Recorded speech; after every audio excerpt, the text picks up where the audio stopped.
Hi, ನಾನು Sandeep from tech in Kannada. ಗಮನಿಸ್ತಾ ಇದ್ರೆ ಇವತ್ತು ನನ್ನ ಮುಂದೆ ನಿಮ್ಮೆಲ್ಲರ ನೆಚ್ಚಿನ ಬ್ರ್ಯಾಂಡ್ ಆಗಿರುವಂಥ OnePlus ಅವರು ಲಾಂಚ್ ಮಾಡಿರುವ ನಾರ್ಡ್ ಬಡ್ಸ್ ಸಿಇ ಈ ಒಂದು ಟ್ರೂ ವೈರ್ಲೆಸ್ ಇಯರ್ಬಡ್ ಇದೆ. ಈ ಒಂದು ಇಯರ್ಫೋನ್ ಸುಮಾರು 2,300 ರೂಪಾಯಿ ರೇಂಜಲ್ಲಿ ಲಾಂಚ್ ಆಗಿರುವಂಥದ್ದು. ತುಂಬ ಕಡಿಮೆನೂ ಅಲ್ಲ, ತುಂಬ ಜಾಸ್ತಿನೂ ಅಲ್ಲ. ಇತ್ತೀಚಿನ ದಿನಗಳಲ್ಲಿ 500-600 ರೂಪಾಯಿಗೆಲ್ಲ ನಿಮಗೆ ಟ್ರೂ ವೈರ್ಲೆಸ್ ಇಯರ್ಬಡ್ಗಳು ಸಿಗ್ತಾ ಇದಾವೆ. ನಾನಿವತ್ತು ಈ ಒಂದು ನಾರ್ಡ್ ಬಡ್ಸ್ ಸಿಇ ಈ ಒಂದು ಇಯರ್ಫೋನ್ನ ಅನ್ಬಾಕ್ಸ್ ಮಾಡ್ತಾ ಇದ್ದೀನಿ. ಯೂಸ್ ಮಾಡಿ ನನ್ನ ಎಕ್ಸ್ಪೀರಿಯನ್ಸ್ ನಿಮ್ಮ ಹತ್ರ ಶೇರ್ ಮಾಡ್ತಾ ಇದ್ದೀನಿ. ಏನು ಚೆನ್ನಾಗಿದೆ, ಏನು ಚೆನ್ನಾಗಿಲ್ಲ, ಒಂದು ಪ್ರೈಸ್ ರೇಂಜಿಗೆ ಪರ್ಚೇಸ್ ಮಾಡ್ಬೋದಾ ತಿಳ್ಕೊತೀರಾ. ಅದಕ್ಕಿಂತ ಮುಂಚೆ ನೀವು ನಮ್ಮ tech in Kannada YouTube subscribe ಮಾಡ್ಕೊಂಡಿಲ್ಲ ಅಂದರೆ ಈಗಲೇ ಸಬ್ಸ್ಕ್ರೈಬ್ ಮಾಡ್ಕೊಳ್ಳಿ ಮತ್ತು ಬೆಲ್ ಐಕನ್ ಕೂಡ ಕ್ಲಿಕ್ ಮಾಡ್ಬೋದು. ಮೊದಲದಾಗಿ ಒಂದು ಇಯರ್ಫೋನ್ನ ಅನ್ಬಾಕ್ಸ್ ಮಾಡೋಣ. ಗಮನಿಸ್ತಾ ಇದ್ರೆ ಈ ಒಂದು ಬಾಕ್ಸ್ ನಿಮಗೆ ಈ ರೀತಿ ನೋಡಕ್ಕೆ ಸಿಗುತ್ತೆ. ಈ ಒಂದು ಬಾಕ್ಸನ್ನು ಓಪನ್ ಮಾಡಿದ ತಕ್ಷಣ ಡೈರೆಕ್ಟ್ ಆಗಿ ಈ ಒಂದು ಕೇಸ್ ನಿಮಗೆ ನೋಡಕ್ಕೆ ಸಿಗ್ತಾ ಇರುವಂಥದ್ದು ಬೆಂಕಿ ಕ್ವಾಲಿಟಿ ಅಂತ ಅನ್ನಿಸ್ತಾರೆ. ಇದ್ರ ಬಗ್ಗೆ ಆಮೇಲೆ ಮಾತನಾಡ್ತೀನಿ. ಇದರ ಕೆಳಗಡೆ ಇನ್ನೊಂದು ಸಣ್ಣ ಬಾಕ್ಸ್ ಇದೆ. ಅದರಲ್ಲಿ ನಿಮಗೆ user manual, quick start guide ಮತ್ತು ವಾರಂಟಿ ಕಾರ್ಡು ಮತ್ತು ರೆಡ್ ಕೇಬಲ್ ಮೆಂಬರ್ಶಿಪ್ ಕಾರ್ಡ್ ಇದರಲ್ಲೂ ಸಹ ಇರುವಂಥದ್ದು ಮತ್ತು ಒಂದು ಸಣ್ಣ ಚಾರ್ಜಿಂಗ್ ಕೇಬಲ್ ಇರುವಂಥದ್ದು. ಆಯಿತಾ, USB Type-C ಕೇಬಲ್, ಒಂದು ಒಳ್ಳೆ ವಿಷಯ. ಅದನ್ನು ಬಿಟ್ಟರೆ ಬೇರೇನೂ ಸಹ ನಮಗೆ ಒಂದು ಬಾಕ್ಸ್ ಒಳಗೆ ಸಿಗ್ತಾ ಇಲ್ಲ. ಏನು ಡೈರೆಕ್ಟ್ ಆಗಿ ಒಂದು ಕೇಸಿಗೆ ಬಂತು ಅಂತ ಅಂದರೆ ಈ ರೀತಿ ನೋಡೋಕೆ ಸಿಗುತ್ತೆ. ಒಂದು ಹೆವಿ ಪ್ರೀಮಿಯಂ ಕ್ವಾಲಿಟಿಯ ಕೇಸ್ ಇದಾಗಿರುವಂಥದ್ದು. ಆಯಿತಾ, ನೀವು ಯಾರಿಗಾದ್ರೂ ಇದನ್ನು ಕೊಟ್ರಿ ಅಂತ ಅಂದರೆ ಅವ್ರು ಯಾರು ಕೂಡ ಕಡಿಮೆ ದುಡ್ಡಿನ ಇಯರ್ಫೋನ್ ಅಂತ ಅನ್ನೋದೇ ಇಲ್ಲ. ಸುಮಾರು 10-12 ಸಾವಿರ ರೇಂಜಲ್ಲಿ ನೀವೇನು ಇಯರ್ಫೋನ್ ಪರ್ಚೇಸ್ ಮಾಡ್ತೀರಾ ಅದೇ ಕ್ವಾಲಿಟಿಯನ್ನು ಹೊಂದಿರುವಂಥದ್ದು, ಹೆವಿ ಪ್ರೀಮಿಯಂ ಕ್ವಾಲಿಟಿಯ ಬಿಲ್ಡನ್ನು ಹೊಂದಿರುವಂಥದ್ದು. ಕೇಸ್ ಇಟ್ಕೊಂಡ ತಕ್ಷಣ ಗೊತ್ತಾಗುತ್ತೆ ಹೆವಿ ಜಾಸ್ತಿ ದುಡ್ಡಿನ ಗುರು ಅಂತ ಅನ್ಸ್ಬಿಡುತ್ತೆ. ಆಯಿತಾ, ಕಡಿಮೆ ದುಡ್ಡಿದ್ದು ಅಂತ ಅನಿಸೋದೇ ಇಲ್ಲ. ಇನ್ನು ಬಡ್ಸ್ನ ಕ್ವಾಲಿಟಿ ಕೂಡ ಅಷ್ಟೇ. ಆಯಿತಾ, ಅಷ್ಟೇ ಪ್ರೀಮಿಯಂ ಆಗಿರುವಂಥದ್ದು, ಸಖತ್ತಾಗಿದೆ. ಒಂದು ಸಿಲಿಕಾನ್ ಟಿಪ್ಸ್ ಇಲ್ಲ ಈ ಒಂದು ಬಡ್ಸ್ಗಳಿಗೆ ನಾನು ಬಿಟ್ಟರೆ ಲಿಟ್ರಲಿ ಹೆವಿ ಪ್ರೀಮಿಯಂ ಫೀಲ್ನ ಕೊಡುತ್ತೆ ನಿಮಗೆ, ಕಡಿಮೆ ದುಡ್ಡಿದಂತ ಅನಿಸೋದೇ ಇಲ್ಲ. ಈ ಒಂದು ಕೇಸಲ್ಲಿ ನಿಮ್ಗೆ USB Type-C ಪೋರ್ಟ್ ಇರುವಂಥದ್ದು ಒಂದು ಒಳ್ಳೆ ವಿಷಯ.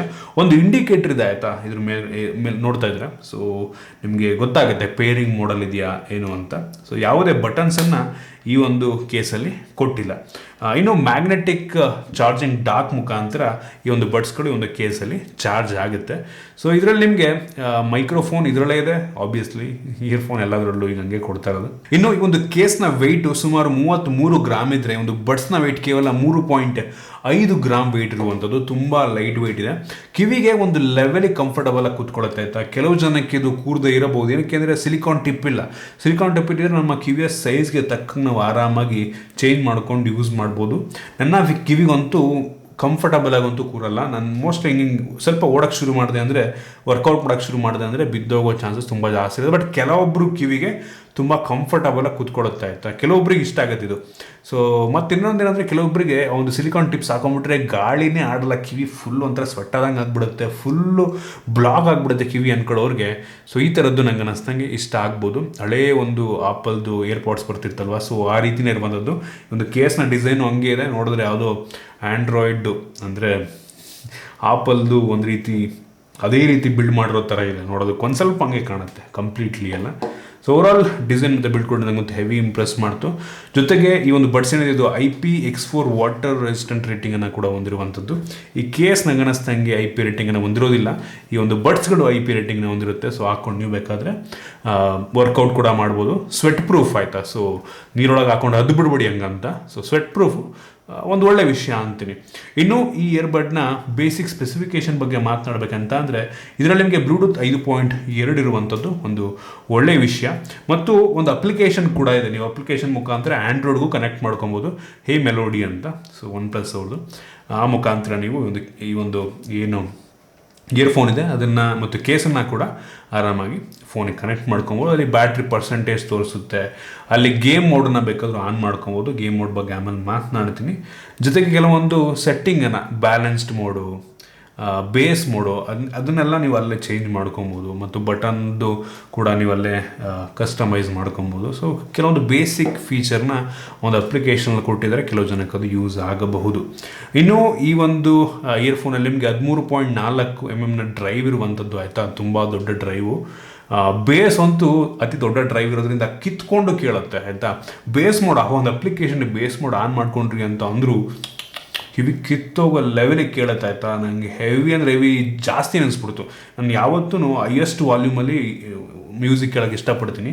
ಇದರಲ್ಲಿ ಹೈಯೆಸ್ಟ್ ವ್ಯಾಲ್ಯೂಮ್ ನನಗೆ ಹೆವಿ ಇರಿಟೇಟಿಂಗ್ ಅನ್ನಿಸ್ತು, ಅಷ್ಟು ಜೋರಾಗಿ ಕೇಳುತ್ತೆ. ಆಯಿತಾ, ಸೊ ಒಂಥರ ಒಳ್ಳೆ ವಿಷಯ, ಕೆಲವು ಜನಕ್ಕೆ ಅದು ಇಷ್ಟ ಆಗುತ್ತೆ ನಂಗೆ ಅನ್ನಿಸ್ತಂಗೆ. ಮತ್ತಿದು ಬ್ಲೂಟೂತ್ 5.2 ಹೊಂದಿರೋದ್ರಿಂದ ಕನೆಕ್ಟಿವಿಟಿ ಇಶ್ಯೂ ನಾನೇನು ಅಷ್ಟೊಂದು ಫೇಸ್ ಮಾಡಿಲ್ಲ. ಸುಮಾರು 10 ಮೀಟರ್ ದೂರ ಇದ್ರೂ ಕೂಡ ಆರಾಮಾಗಿ ಕನೆಕ್ಟ್ ಮಾಡ್ಕೊಬೋದು. ಜೊತೆಗೆ ಒಂದು ಇಯರ್ಬಡ್ಸ್ ಅಲ್ಲಿ ನಿಮಗೆ ಆಗಲೇದಂಗೆ ಗೇಮ್ ಮೋಡ್ ಕೂಡ ಇದೆ. ಈ ಒಂದು ಗೇಮ್ ಮೋಡ್ ಅನ್ನು ಅಪ್ಲಿಕೇಶನ್ ಅಲ್ಲಿ ಆನ್ ಮಾಡ್ಕೊಬೋದು. ಆನ್ ಮಾಡಿದ ತಕ್ಷಣ ಲೇಟೆನ್ಸಿ ಸ್ವಲ್ಪ ಕಡಿಮೆ ಆಗುತ್ತೆ ಆಯ್ತಾ. OnePlus ಅವ್ರು ಹೇಳೋ ಪ್ರಕಾರ 94 ಮಿಲಿ ಸೆಕೆಂಡ್ನ ಅಲ್ಟ್ರಾ ಲೋ ಲೇಟೆನ್ಸಿ ಆಗತ್ತಂತೆ. ಸೊ ಇದಕ್ಕಿಂತ ಕಡಿಮೆ ಲೋ ಲೇಟೆನ್ಸಿನ ಹೊಂದಿರುವಂಥ ಇಯರ್ಬಡ್ಸ್ಗಳು ಕೂಡ ಇದಾವೆ ಆಯ್ತಾ. ಆದರೆ 94 ಕೂಡ ನಾಟ್ ಬ್ಯಾಡ್ ಅಂತೀನಿ. ನೀವೇನು FPS ಗೇಮ್ ಮಾಡ್ತೀರಾ, ಗನ್ ಶೂಟಿಂಗ್ ಟೈಮ್ಗೂ ಕಿವಿ ಕೇಳೋದಕ್ಕೂ ಅಂಥ ಮೇಜರ್ ಡಿಫ್ರೆನ್ಸ್ ಇರೋದಿಲ್ಲ. ಒಂದು ಲೆವೆಲಿಗೆ ಮ್ಯಾನೇಜ್ ಮಾಡ್ಬೋದು ಅಂತ ಅನ್ಕೋತೀನಿ ಆಯ್ತಾ. ಬಟ್ ಇನ್ನೂ ಕಡಿಮೆ ಇದ್ದಿದ್ರೆ ಚೆನ್ನಾಗಿರ್ತಾ ಇತ್ತು. ಅಟ್ಲೀಸ್ಟ್ ಕೊಟ್ಟಿದ್ರಲ್ಲ ಗೇಮ್ ಮೋಡ್ನ, ಅದೇ ಒಂದು ಖುಷಿ ವಿಷಯ. ಇನ್ನು ಬ್ಯಾಟ್ರಿ ಬ್ಯಾಕಪ್ ಬಗ್ಗೆ ಮಾತನಾಡಬೇಕಂತ ಅಂದರೆ ಈ ಒಂದು ಇಯರ್ಬಡ್ನ 10 ನಿಮಿಷ ಚಾರ್ಜ್ ಮಾಡಿದ್ರೆ ಸುಮಾರು 81 ನಿಮಿಷಗಳ ಮ್ಯೂಸಿಕ್ ಪ್ಲೇಬ್ಯಾಕನ್ನು ಮಾಡ್ಬೋದಾಯ್ತಾ. ಈ ಒಂದು ಬಡ್ಸನ್ನು ನೀವು ಫುಲ್ ಚಾರ್ಜ್ ಮಾಡಿದರೆ ಮ್ಯೂಸಿಕ್ಕನ್ನು 4.5 ಗಂಟೆ ಮ್ಯೂಸಿಕ್ ಪ್ಲೇಬ್ಯಾಕ್ ಮಾಡ್ಬೋದು. ತುಂಬ ಜಾಸ್ತಿ ನೋಡೋ, ತುಂಬ ಕಡಿಮೆನೂ ಅಲ್ಲ ಆಯಿತಾ. 4.5 ಗಂಟೆ ಅಂದರೆ ಮೋಸ್ಟ್ಲಿ ಫುಲ್ ವಾಲ್ಯೂಮಲ್ಲಿ 4.5 ಗಂಟೆ ಅಂತ ಅನ್ಕೋತೀನಿ. ಸೊ ಓಕೆ ಅಂತೀನಿ. ಸುಮಾರು ಒಂದು 5 ಗಂಟೆ 6 ಗಂಟೆ ಇದನ್ನು ತುಂಬ ಚೆನ್ನಾಗಿರ್ತಾ ಇತ್ತು. ಇನ್ ಕೇಸ್ ನೀವು ಫೋನ್ ಕಾಲಲ್ಲಿ ಮಾತನಾಡ್ತಾ ಇದ್ದೀರಾ ಅಂತಂದರೆ ಆ ಟೈಮಲ್ಲಿ ಕೇವಲ 3 ಗಂಟೆ ಈ ಒಂದು ಇಯರ್ಬಡ್ಸ್ನ ಮುಖಾಂತರ ನೀವು ಫೋನಲ್ಲಿ ಮಾತನಾಡ್ಬೋದು. ಇನ್ಕ್ಲೂಡಿಂಗ್ ದ ಕೇಸು ಸುಮಾರು 20 ಗಂಟೆ ನಿಮಗೆ ಓವರಾಲ್ ಮ್ಯೂಸಿಕ್ ಪ್ಲೇಬ್ಯಾಕನ್ನು ನೀಡುತ್ತೆ. ಸೊ ಓಕೆ ಅಂತೀನಿ ಆಯಿತಾ. ಮತ್ತು ಈ ಒಂದು ಇಯರ್ಫೋನಲ್ಲಿ ಯಾವುದೇ ಆ್ಯಕ್ಟಿವ್ ನಾಯ್ಸ್ ಕ್ಯಾನ್ಸಲೇಷನ್ ಇಲ್ಲ, ಎನ್ವಿರಾನ್ಮೆಂಟಲ್ ನಾಯ್ಸ್ ಕ್ಯಾನ್ಸಲೇಷನ್ ಇದೆ. ನೀವು ಕಾಲ್ ಮಾಡಬೇಕಾದ್ರೆ, ಕಾಲ್ ಇದ್ದೀರಾ ಅಂತ ಅಂದರೆ ಆ ಟೈಮಲ್ಲಿ ಸ್ವಲ್ಪ ನಾಯ್ಸ್ ಕ್ಯಾನ್ಸಲ್ ಮಾಡುತ್ತೆ. ಸೊ ಆ ಟೈಮಲ್ಲಿ ಯೂಸ್ ಆಗುತ್ತೆ. ಸೊ ನೀವು ಮ್ಯೂಸಿಕ್ ಕೇಳಬೇಕಾದ್ರೆ ಅಥವಾ ನಾರ್ಮಲ್ ಆಗೋದು ಕೆಲಸವನ್ನು ಮಾಡೋದಿಲ್ಲ. ಇನ್ನು ಕ್ಲಾರಿಟಿ, ಸೌಂಡ್ ಕ್ಲಾರಿಟಿ ಬಗ್ಗೆ ಮಾತಾಡಲೇಬೇಕು ಆಬ್ವಿಯಸ್ಲಿ. 2300 ರೂಪಾಯಿಗೆ ಇದು ಪ್ರೊಡ್ಯೂಸ್ ಮಾಡುವಂಥ ಸೌಂಡ್ ಬೆಂಕಿ ಅನ್ನಿಸ್ತು ನನಗೆ. ನೋಡಿ, ಕೆಲವು ಜನಕ್ಕೆ ಒಂದು ಸಿಲಿಕಾನ್ ಟಿಪ್ ಇಲ್ಲ ಅಂತ ಇಷ್ಟ ಆಗದೇ ಇರಬಹುದು. ಆದರೆ ನಾನು ಕೇಳ್ದಂಗೆ ಆ ಒಂದು ಅಪ್ಲಿಕೇಶನಲ್ಲಿ ಬ್ಯಾಲೆನ್ಸ್ಡ್ ಮೋಡನ್ನು ಆನ್ ಮಾಡ್ಕೊಂಡು ಕೇಳಿದ್ರೆ ಆ ಒಂದು ಬೇಸು ಮತ್ತು ಆ ಒಂದು ಕ್ಲಾರಿಟಿ ಏನು ಸಖತ್ತಾಗಿ ಕೇಳುತ್ತೆ ಅಂತಂದರೆ ಹೆವಿ ಕ್ರಿಸ್ಪ್ ಆಗಿರುವಂಥದ್ದು ಸಖತ್ ಇಂಪ್ರೆಸ್ ಮಾಡ್ತು ನನಗಂತೂ. ಹೆವಿ ಜೋರಾಗಿ ಕೇಳುತ್ತೆ ಮತ್ತು ಕ್ಲಾರಿಟಿ ಕೂಡ ಅಷ್ಟೇ ಚೆನ್ನಾಗಿರುವಂಥದ್ದು, ಸಖತ್ ಇಂಪ್ರೆಸ್ ಮಾಡ್ತೀನಿ. ಅದೇ ಬೇಸ್ ಮೋಡಿಗೆ ಹಾಕೊಂಡ್ರಿ ಅಂದರೆ ಕ್ಲಾರಿಟಿ ಸ್ವಲ್ಪ ಕಡಿಮೆ ಆಗುತ್ತೆ, ಬಟ್ ಬೇಸ್ ಕಿವಿ ಕಿತ್ಕೊಂಡು ಕೇಳುತ್ತೆ ಆಯಿತಾ. ಸೊ ಇನ್ನು ವೋಕಲ್ ಮೋಡ್ ಅದೆಲ್ಲ ಇದ್ದಾವೆ ಕೆಲವೊಂದು, ಅಂದರೆ ವಾಯ್ಸ್ ಚೆನ್ನಾಗಿ ಕೇಳುತ್ತಾರೆ, ಅದನ್ನೆಲ್ಲ ಬೇಕು ನೀವು ಚೇಂಜ್ ಮಾಡ್ಕೊಬೋದು. ಒಟ್ಟಿಗೆ 2300 ರೂಪಾಯಿಗೆ ಸಖತ್ತಾಗಿದೆ. ನಿಮ್ಗೆ ಇದರಲ್ಲಿ ಏನೇನು ಸಿಗ್ತಾ ಇದೆ ಅಂತ ಅಂದರೆ ನೋಡಿ, ಬ್ಯಾಟ್ರಿ ಬ್ಯಾಕಪ್ ಓಕೆ, ನಾರ್ಮಲಿ ಎಲ್ಲ ಇಯರ್ಫೋನ್ ಏನು ಕೊಡ್ತಾವೆ ಅಷ್ಟೇ ಕೊಡುತ್ತೆ. ಕೇಸ್ನ ಕ್ವಾಲಿಟಿ, ಬಡ್ಸ್ನ ಕ್ವಾಲಿಟಿ ಬೆಂಕಿ ಇದೆ. ಸಿಲಿಕಾನ್ ಟಿಪ್ಸ್ ಇಲ್ಲ ಅನ್ನುವಂಥದ್ದು ನಂಗೆ ಒಂದು ಬೇಜಾರು ಮಾಡ್ತು ಅಂದ್ಬಿಟ್ರೆ ಉಳಿದ ಪ್ರತಿಯೊಂದು ಕೂಡ ನಂಗೆ ಅನ್ನಿಸ್ತಿಗೆ ಒಂದು ಬೆಲೆಗೆ ಓಕೆ ಅನ್ನಿಸ್ತು. ನಾವು ಈ ಪ್ರೈಸ್ ರೇಂಜಿಗೆ ಆ್ಯಕ್ಟಿವ್ ನಾಯ್ಸ್ ಕ್ಯಾನ್ಸಲೇಷನ್ ಎಕ್ಸ್ಪೆಕ್ಟ್ ಮಾಡೋದಕ್ಕಾಗಲ್ಲ, ಬಟ್ ಸಿಗ್ತವೆ, ಒಂದು ಬೆಲೆಗೆ ಇರುವಂಥದ್ದು ಕೂಡ ಸಿಗುತ್ತೆ. ಆದರೆ ಈ ಬಿಲ್ಡಿಗೆ ಪ್ರತಿಯೊಂದು ಕೂಡ ನಂಗೆ ಅನ್ನಿಸ್ತಂಗೆ ವರ್ತ್ ಅಂತ ಅನ್ನಿಸ್ತು. ಕೆಲವು ಜನ OnePlusಲ್ಲೇ ಪರ್ಚೇಸ್ ಮಾಡಬೇಕು ಅಂತ ಯೋಚನೆ ಮಾಡ್ತಿರ್ತಾರೆ, ಅಂಥವ್ರು ಇದನ್ನು ಒಂದು ಆಪ್ಷನ್ನಾಗಿ ಇಟ್ಕೊಬೋದು. ನನಗಂತೂ ಇಷ್ಟ ಆಯಿತು, ಚೆನ್ನಾಗಿದೆ, ಪ್ರತಿಯೊಂದು ಚೆನ್ನಾಗಿದೆ ಅಂತ ಅನ್ನಿಸ್ತೀವಿ. ಒಂದು ಬೆಲೆಗೆ ರೇಟನ್ನು ನೋಡ್ಕೊಂಡು ಜಡ್ಜ್ ಮಾಡ್ತಾ ಇದ್ದೀನಿ. ಸೊ ಇದಿಷ್ಟು ಈ ಒಂದು ಬಡ್ಸ್ನ ಬಗ್ಗೆ ನಾನು ಆನೆಸ್ಟ್ ಒಪಿನಿಯನ್. ನಿಮಗೆ ಇದ್ರ ಬಗ್ಗೆ ಏನಿಸ್ತದೆ ಒಟ್ಟು ಕೆಳಗಡೆ ಕಾಮೆಂಟ್ ತಿಳಿಸ್ಬೋದು. ಇಷ್ಟ ಆಗಿಬಿಟ್ಟು ಲೈಕ್ ಮಾಡಿ, ಶೇರ್ ಮಾಡಿ. ಇದಕ್ಕೆ ನಮ್ಮ ಬೇರೆ ಬೇರೆ ವಿಡಿಯೋಗಳು ನಮ್ಮ tech in Kannada YouTube subscribe ಮಾಡ್ಕೊಂಡಿಲ್ಲ ಈಗಲೇ ಸಬ್ಸ್ಕ್ರೈಬ್ ಮಾಡ್ಕೊಂಡು ಒಂದು ಬೆಲ್ ಐಕಾನ್ ಕೂಡ ಕ್ಲಿಕ್ ಮಾಡ್ಬೋದು. ಸಿಗೋಣ ನೋಡಿದಲ್ಲಿ.